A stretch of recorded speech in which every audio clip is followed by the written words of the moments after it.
Guyana's infrastructural landscape is set to undergo a radical shift as the government seeks to implement its ambitious transformative agenda. His Excellency Dr. Mohammed Irfan Ali recently disclosed that his government will be utilizing a three-tiered approach to Guyana's transformation. This agenda, the head of state said, will guarantee an improved quality of life for all citizens, targeting communities, regions, and the country as a whole. At the community level, there's great transformation that will take place. That is improvement of healthcare system, improvement of road networks, educational facility, sports facility, and you will see a great segment of this budget that will target these community needs. That is one tier. Let's call it tier one. Tier 1 will also see the creation of growth opportunities or growth hubs within a cluster of communities. This, President Ali said, can generate employment and create sustainable development. And then you move towards tier 2. Tier 2 now, when you go to tier 2, is the regional development. So we move from community to regional development. Regional development is where we have, for example, the regional development plans. How do we see the development of regions taking place? And what are the key areas, the key investment opportunities in various regions? Tier 3 includes the national transformative projects. At the regional level in Region 3, you have a national transformative infrastructure that is linked to a regional development infrastructure. That is a new 4-lane road from Porica, going from the Harbour Bridge, going all the way to Porica, opening up of Wales as a Wales Development Authority, the landing of the gas to shore pipeline in Region 3 to Wales, onshore, which will have a big industrial development taking place there that is linked to not only power generation, a power plant, but we're looking at the possibility of a protein plant. We're looking at LPG. These are all going to be spin-off. Can you understand the massive transformation that will take place in that region? The administration has already received expressions of interest from companies both locally and internationally for the building of the new Demerara River Bridge. The bridge will stretch from Lagrange to Nandi Park. It will be a fixed high-span structure featuring 4 traffic lanes. The new bridge will feature 6.6 kilometers of additional road links, mainly on the western bank of the Demerara River, to connect to the road network. Phased development of the Porica Stelling will enable continued operation during construction and includes a terminal building, vehicle marshalling shelter, and a commercial building. Additionally, the dredging of the Demerara River Channel will enable larger ocean-going vessels to enter Port Georgetown and support the shore-based activities of the oil and gas sector. There are also plans to modernize the fleet of ferry vessels to reduce travel time and boost trade. The 56-kilometer road will run from Del Conte east bank of Essequibo through Monkey Jump before ending at Bartica by way of a 700-meter bridge across the Essequibo River. At Goshen, a roadway will also be constructed to free and easy on the west bank of Demerara, creating an alternative route to the existing roadway from the Demerara Harbour Bridge to Porica. This road will link Region 3 and Region 7 and will support the mining, forestry, and tourism sectors. Additionally, the Linden to Lethem Road will connect to a deep water port in Region 6, which will facilitate international shipping. The investments and economic opportunities the head of state highlighted will create a population push. He pointed out that this will be supported by the administration's housing program. The goal is to build 25,000 homes and provide 50,000 house lots within the next 5 years. The PPPC government, upon assuming office in August 2020, inherited a massive backlog of house lot applications from the APNU AFC coalition. However, through its Dream Realized Housing Initiative, in just only 4 months, the government was able to distribute 3,600 titles. Plans are already on stream for infrastructural development in several new housing schemes. The government is looking at sustainable housing programs that will create jobs, greater demands for services, areas for growth, and avenues for affordable housing. This is being done through collaboration with private financial institutions, housing developers, and contractors. The removal of value-added tax on building and construction materials and the increase in mortgage interest relief from $15 million to $30 million were implemented to further encourage home ownership among the nation's youth and young professionals. What you will see from housing alone, the development, the trickle-down effect, the transformation from housing alone will be something to celebrate and something for us to be proud of. What I feel great about is the level of private sector dynamism in entering the housing market. The enthusiasm from the private sector in putting in capital, private capital, to support the housing drive and housing development over the last 5 months is enormous. And I think with this type of partnership and collaboration, we'll be having an exciting transformation in terms of housing and housing development. Not only local private sector, but regional private sector. Further, 22 new housing areas have been identified and tendered for land preparation and construction of access roads. This was initiated to fast-track the 2021 housing program. A number of private sector initiatives are also expected to propel the transformative push.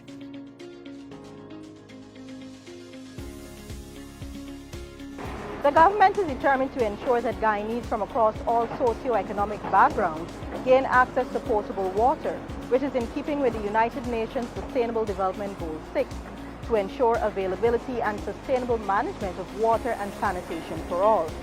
Several projects have been completed for water expansion services in both hinterland and coastal regions. While the government expands the country's water distribution network, it is also upgrading water treatment plants across the nation.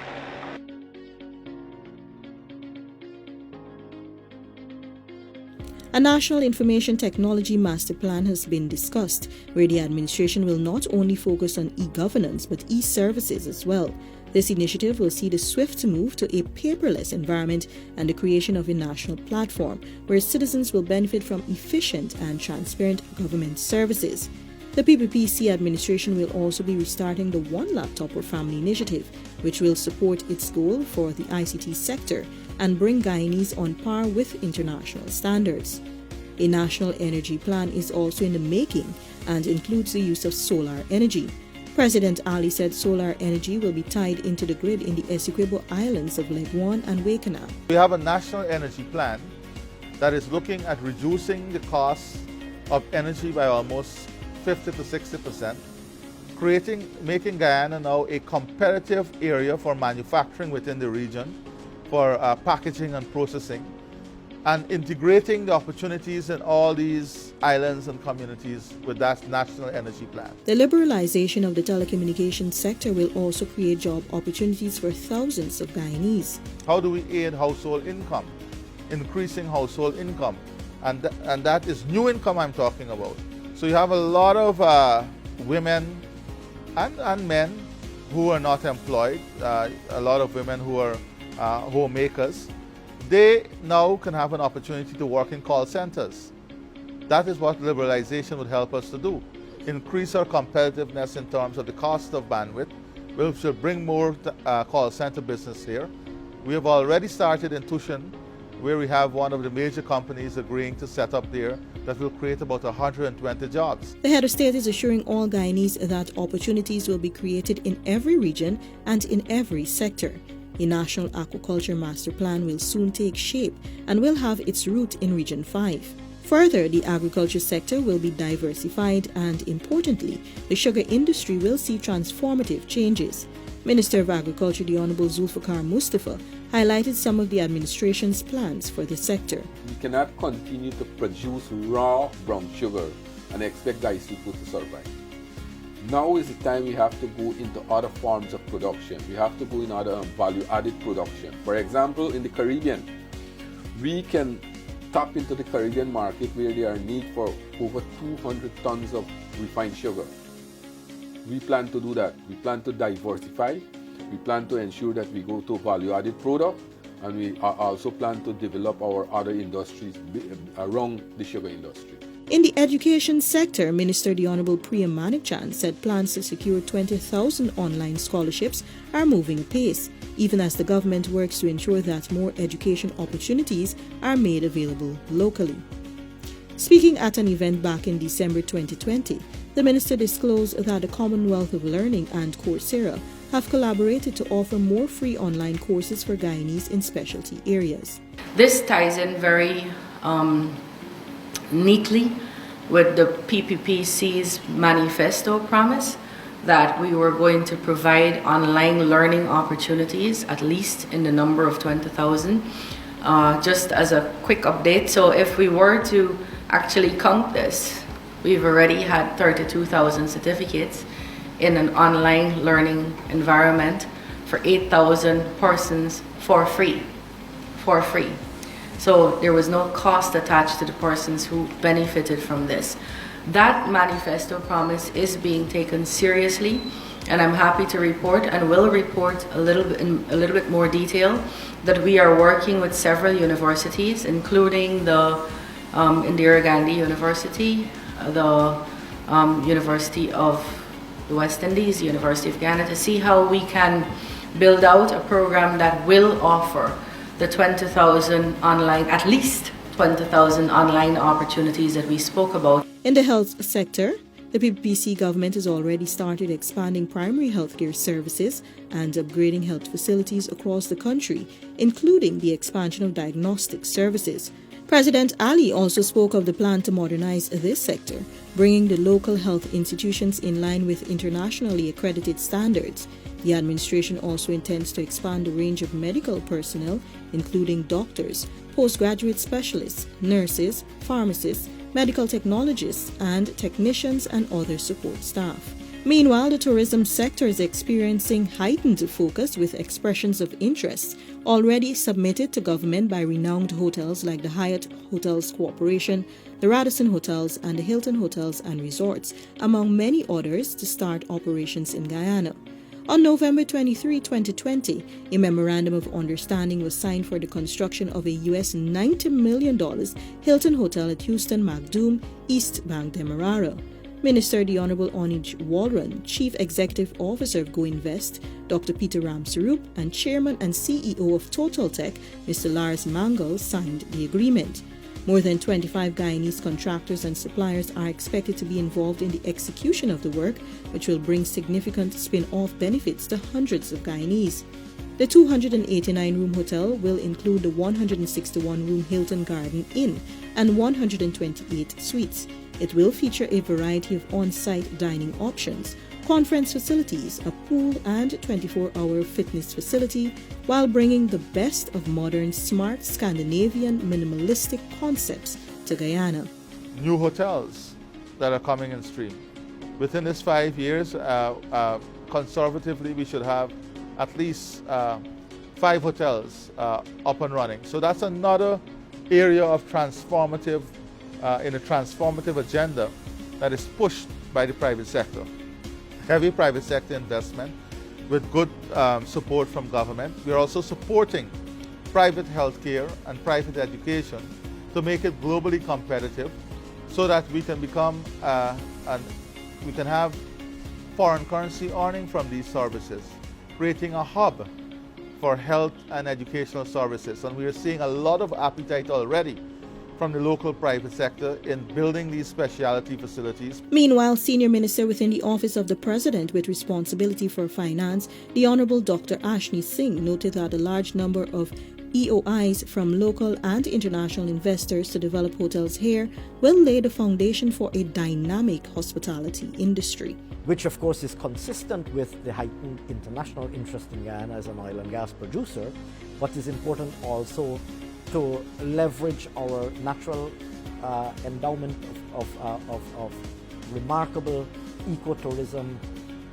attributes. The main point that I would want to make is that Budget 2021 is going to be the occasion on which we will in a more comprehensive way outline our strategic vision for the country and launch many of the major strategic initiatives and major projects that will see the transformation of Guyana. Several of these massive transformational projects will be realized through collaboration with international partners and neighboring countries. On November 24, 2020, the governments of Guyana and Suriname signed a memorandum of understanding for the construction of a high-span bridge over the Corentyne River, linking the two countries. When constructed, the bridge will serve as a permanent physical link between the people of Guyana and Suriname, but more importantly, that link to the rest of the South American continent. President Ali said the bridge will create a new logistics hub which is linked to the development of the private sector.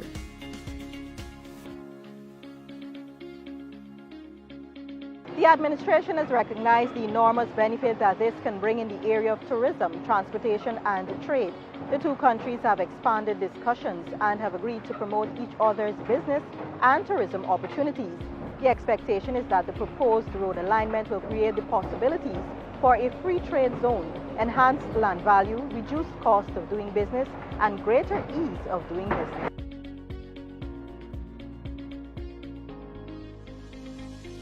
Guyanese living abroad will not be left out of this transformative process. President Ali has said that the administration is creating an enabling environment should they choose to return home and invest. The head of state said the government intends to provide advanced services to encourage people to return home. He believes that overseas-based Guyanese have been and continue to contribute to Guyana's economic advancement. With the emerging oil and gas sector and the type of investment that we are making to not only strengthen the traditional sector but to open new areas and new opportunities, we see great potential for the diaspora to bring their resources, the capital resources, back here. For a matter of fact, we're also discussing now financial instruments through which we can have all categories and levels of the diaspora involved and integrated in the development of our country.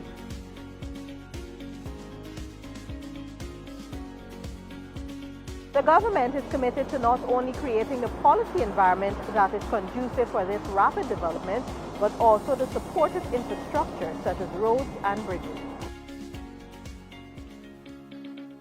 The President has spoken also about his vision for infrastructure, connectivity with Brazil, connectivity with Suriname, and what that will mean in terms of,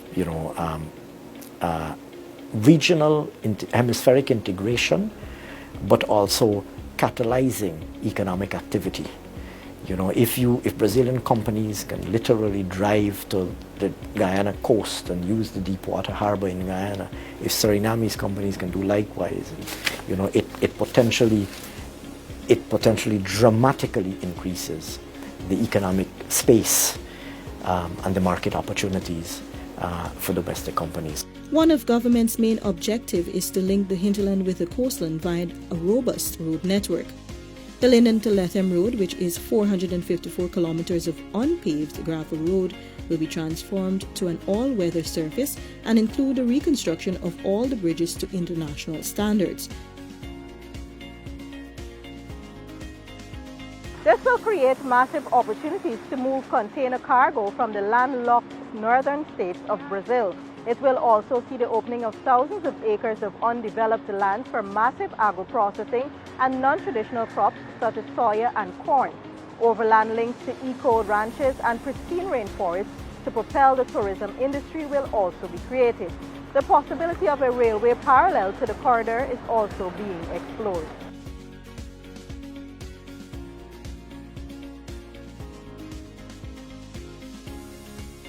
Additionally, the Soesdijk-Linden Highway, which links Georgetown with the mining town of Linden, will be upgraded. Settlements are strung along both sides of the road, and this improvement will facilitate international trade among communities and faster communication. The Kurupukari Bridge is also part of the Linden-Mabura development package. It is envisioned to be an elevated long-span concrete bridge which will complete connectivity by bridging our main waterways. It replaces a pontoon with uninterrupted travel for persons between regions 9 and 10 and even further into Brazil.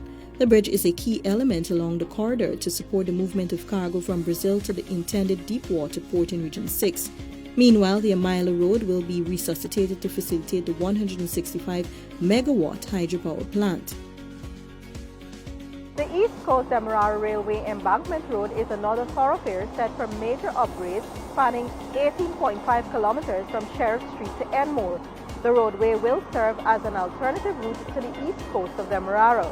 The project seeks to achieve structural enhancement of the road to support heavy-duty vehicles, improve pavement condition, road safety, and performance of key junctions.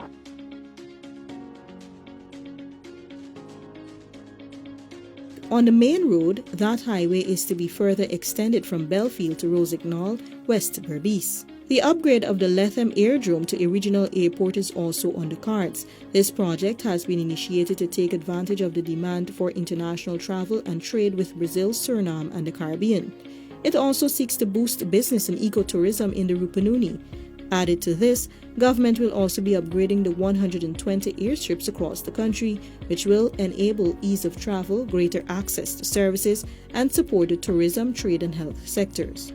A major land project is the establishment of the East Bank East Coast Demerara Road linkage. The feasibility study has been executed with Phase 1 expected to stretch from Ogle to Higgs-Bosch, Eccles. Phase 2 will link Eccles to Diamond, and Phase 3 will link Guyana's 2 international airports, namely the Chedijagan and Eugene F. Correa International Airports. This opens the lands for the establishment of major hotels along those links. The PPPC administration has committed to creating the enabling environment and providing incentives for businesses by removing obstacles to growth, a step which it has already taken with the implementation of 40+ measures that will improve the performance of various sectors as well as the livelihood of all Guyanese. Further, government is offering a fiscal regime that encourages investment, providing an empowering regulatory framework in which businesses can operate in a globally competitive manner. These initiatives and more are all part of its transformative agenda that will see Guyana becoming a modernized state.